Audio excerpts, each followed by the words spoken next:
The greatest proof of God's existence is not that life makes sense, but that we keep demanding it makes sense even when every answer fails us. I believe in God. I'll make that statement. It's kind of a difficult statement to make because I want to follow it up with something like, I believe in God in my own way, or something along those lines. Seems all too often these days people feel the need to undercut a statement like that with some sort of self-aware sarcasm or a follow-up that puts it in a different context, but I just want to make the statement and own it. I believe in God. Period. Next chapter. I feel no need to state definitively which particular religious sect I was born into or which one I'm in today. It's not really important for the subject matter I want to discuss right now.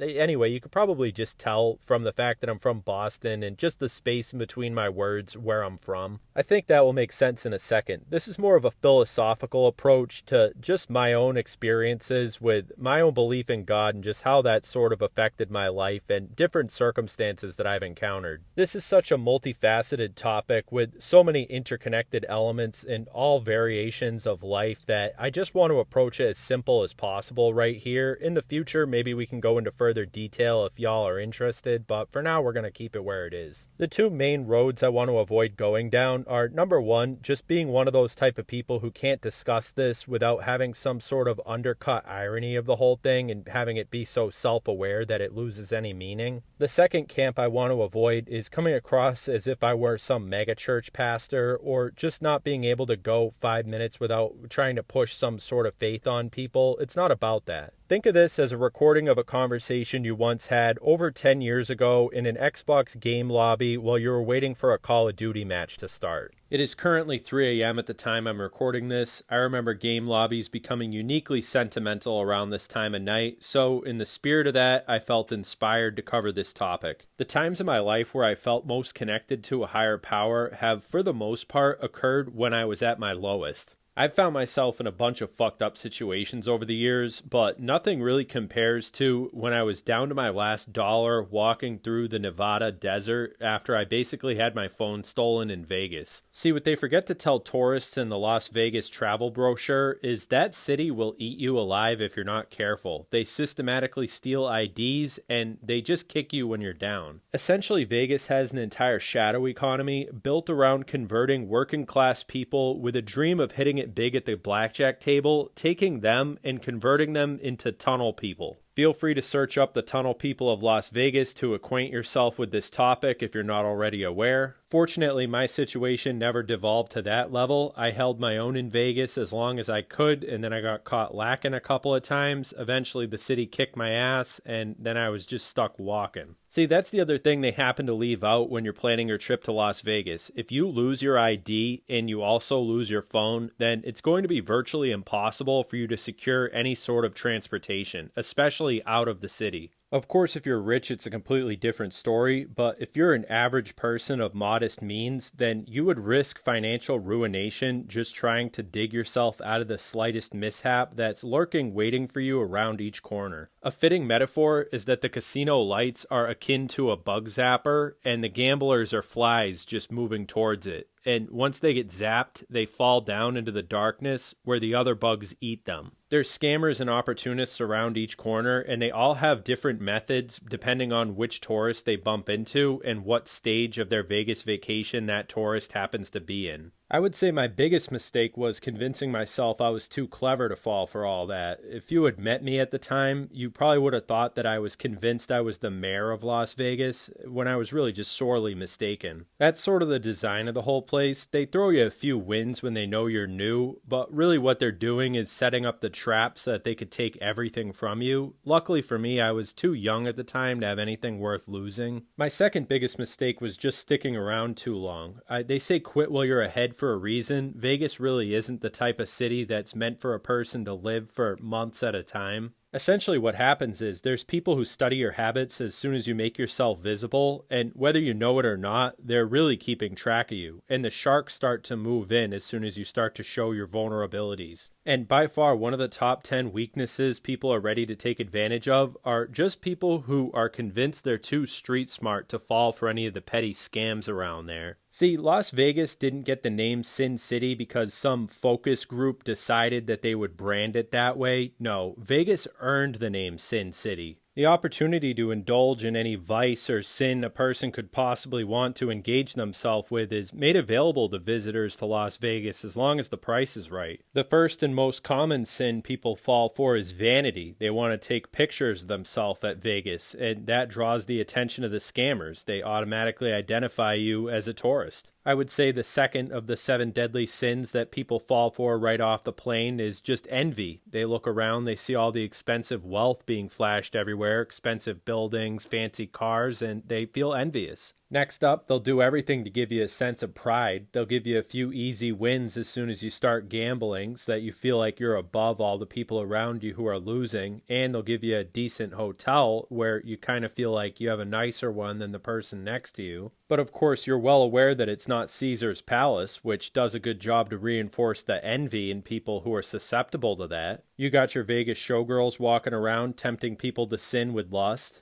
And then, of course, the sins of sloth and gluttony are just made readily available as soon as you check into the hotel room with all the food, and just the fact that they make it so you don't have to lift a finger if you don't want to, and that's all just priming you up to get you ready to gamble. And then once they got you in the casinos, you're as good as a fly stuck in a spider web. You can fully indulge in the sin of greed and eventually inevitably lose, which then invokes the wrath. And, the anger will probably motivate you to gamble more. That's precisely the time when it's important to have the discipline to walk away and cut your losses. Otherwise, you'll begin to spiral, and every different rung down the spiral is a cheaper alternative of the thing you were paying premium for before. So there I was, walking on the road out of Vegas, essentially into the desert. I was walking in the desert because I was just trying to get away from the city.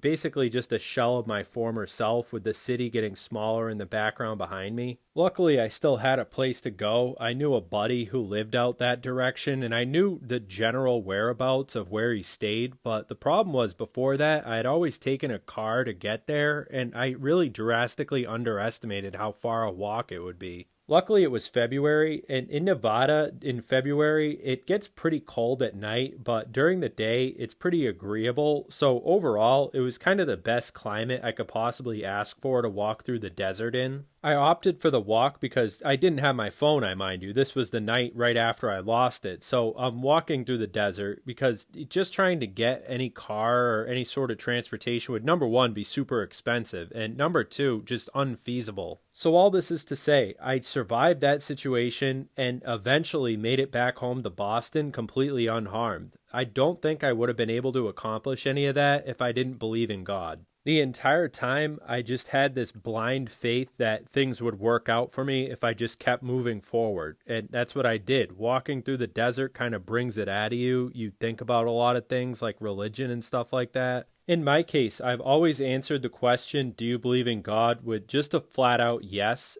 For a long time, I didn't even put much thought into it, especially when I was really younger. I just would, okay, yeah, I believe in God, and then I just go about my business. It's difficult to put into words, so I'll try not to. All I'll say is just the fact that I always answered that question, do you believe in God, with a general yes, I think has caused me to have good luck at least, or just good things happen in a general sense. One time, I was in a very serious car accident. My car totaled, split right down the middle. So I'm standing next to this wreck. The guy comes to tow what's left of my car away, and he's just staring at me. And he's like, dude, God said, not this guy. At the time, it sort of went over my head. I wasn't really thinking about it. I'm like, oh, it's a spiritual dude. Thank you.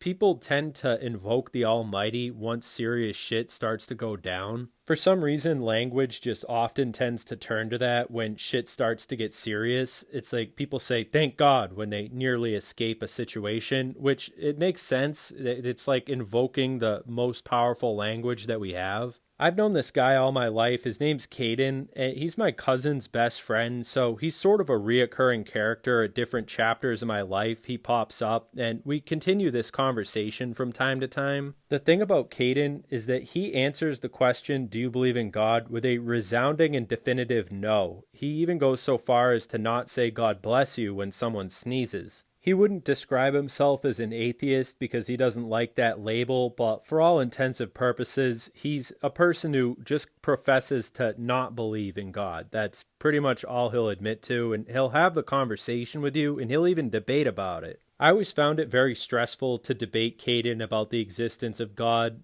We always reach a stalemate where we just have to agree to disagree and just move on to a different topic. Also, let it be known, I don't think less of the dude for not believing in the Almighty. It's his own prerogative, and bro can believe whatever he wants. There's nothing I can do about it, and I wouldn't want to. I mean, I try to do these thought experiments with him, but he doesn't really play ball. I would never go so far as to try to convince him of the existence of God. I wouldn't try to convince anybody. Honestly, I think it's something you either come to on your own or you just sort of grow into as you get older. That's a good side note, by the way. Out of all the elderly people I've met in my life, many of them happen to be super religious. I wonder what that's all about. The reason it's frustrating to have this conversation with Caden is because he's very similar to me and he grew up in the exact same area I did. So it's very interesting to see how he came to a different conclusion about such a big topic. For a while, I sort of wrote him off as just being psyoped into not having a belief in God. He's almost wrapped up in this definition of God where it's this big bearded man in the sky watching everything you do, but I think differently. See, for me, the way that I try to look at it is that every aspect of our lives, down to the most mundane, are essentially just unwritten chapters in some ancient sacred text. I would posit the idea that many people make the mistake of assuming that just because we live in the modern world, we aren't experiencing biblical level events happening every single day. And I would argue the opposite. In the most literal sense, how could we possibly know that people thousands of years in the future won't be reading into the way that we lived our lives now and viewing it as some sort of sacred ancient text? For me, I see it as a missed opportunity to fall into that whole Neil deGrasse Tyson line of thinking where we're supposed to view our lives as these insignificant specks of dust in an otherwise infinite, uncaring universe. After all, you possess freedom of will. The worldview you hold is completely customizable, and the story you tell yourself about the role you're playing in the unfolding of events here on Earth are completely up to you, so why not customize it any way you want? In my case, just the way that I operate and interact with the world, even on a psychological level, just invoking the Most High has allowed me to aim for a place that otherwise might not be as direct a mark if I was doing it some other way. I would say people like Caden are doing themselves a disservice by not allowing themselves the permission slip to call upon some of the most powerful language we have in our vocabulary. Words like Lord and God are not only important concepts, but they're strong words. I've tried to argue with him that he's leaving a lot on the table by not allowing himself to use the sort of verbiage like, oh, I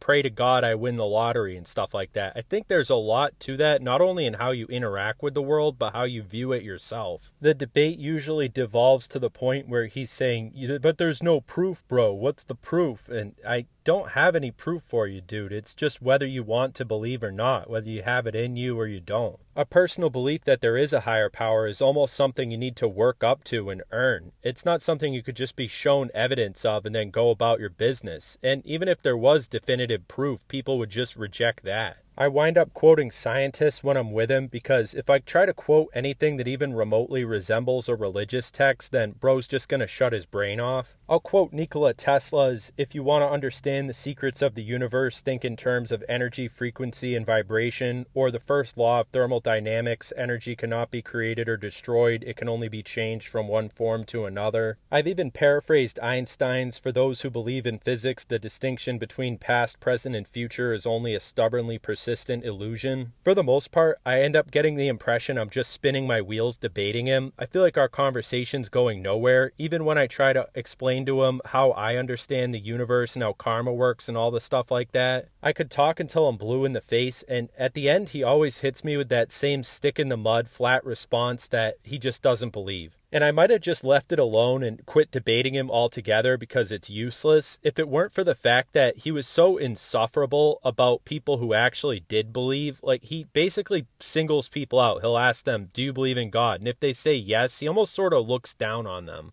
But in all fairness, we do owe him a degree of credit because if he wasn't like that, I probably would have never felt so inspired to make this video. In a way, this is a response to him. I remember the first time he was walking around school asking everybody, "Do you believe in God?" And the people who answered no were sort of gathering with him in a coalition of non-believers and shaming the people in a sense who said yes. At the time, I hadn't put too much thought into it. Of course, I was born with religion, so I sort of grew up around it, but I wasn't old enough to the point where it played much a role in my life yet. But I just wanted to be in opposition to him, so I answered the question yes and stood against them. So now that some time has passed, I'm older and I have some life experience under my belt, I just want to double down and repeat what I said that day. Yes, I believe in God.